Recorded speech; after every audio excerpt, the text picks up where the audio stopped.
Hello friends, November മാസം അവസാനിക്കുകയായി. ഇനി തണുപ്പുള്ള ഡിസംബർ മാസം. ഡിസംബർ മാസം എന്ന് കേൾക്കുമ്പോൾ തന്നെ നമ്മുടെ മനസ്സിൽ ഓടിയെത്തുന്നത് ക്രിസ്മസ് രാവും പുൽക്കൂടുമാണ്. ഈ പുൽക്കൂട് എന്നുള്ള ഒരു കൺസെപ്റ്റ് എങ്ങനെയാണ് തുടങ്ങിയതെന്ന് നിങ്ങൾക്കറിയൂ?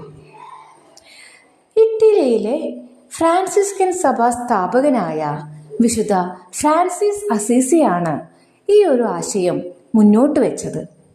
അദ്ദേഹം ഒരിക്കൽ യേശുവിൻ്റെ ജന്മസ്ഥലമായ ബെത്ലേഹം സന്ദർശിക്കാനിടയായി. അവിടെ പോയി വന്നതിന് ശേഷം അദ്ദേഹം തൻ്റെ നാട്ടിലെ പാവപ്പെട്ടവരും വിദ്യാഭ്യാസമില്ലാത്ത ആളുകൾക്കും ഈ ക്രിസ്തുവിൻ്റെ ദേശത്തെക്കുറിച്ചും അവിടുത്തെ ജനനത്തെക്കുറിച്ചും മനസ്സിലാക്കാനും ആഴത്തിൽ പഠിക്കുവാനുമായി ക്രിസ്മസ് രാത്രിയിൽ ഒരു ജീവനുള്ള ദൃശ്യാവിഷ്കാരം നടത്തി.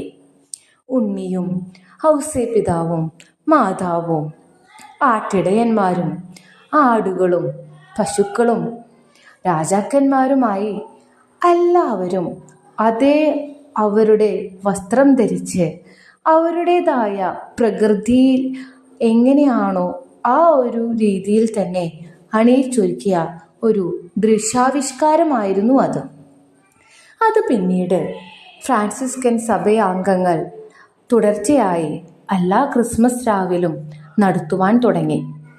പതിയെ പതിയെ ജീവനുള്ളവയിൽ നിന്ന് അത് മണ്ണിലും കല്ലിലും മരത്തിലും രൂപപ്പെടുത്തിയ രൂപങ്ങളായി മാറി.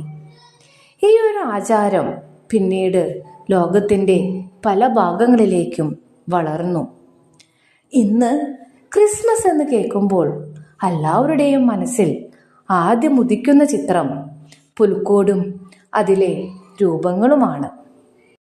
പുൽക്കൂടിലേക്ക് വേണ്ട രൂപങ്ങൾ മേടിക്കാൻ വേണ്ടി ഞങ്ങൾ ജെഫ്ഗോ എന്ന കടയിലേക്ക് പോയിട്ടുണ്ടായിരുന്നു. ഇമ്പോർട്ടഡ് ആയിട്ടുള്ള പല പുൽക്കൂട് സെറ്റുകളും നമുക്കിവിടെ കാണാൻ പറ്റി. അതാണ് ഈ വീഡിയോയിൽ.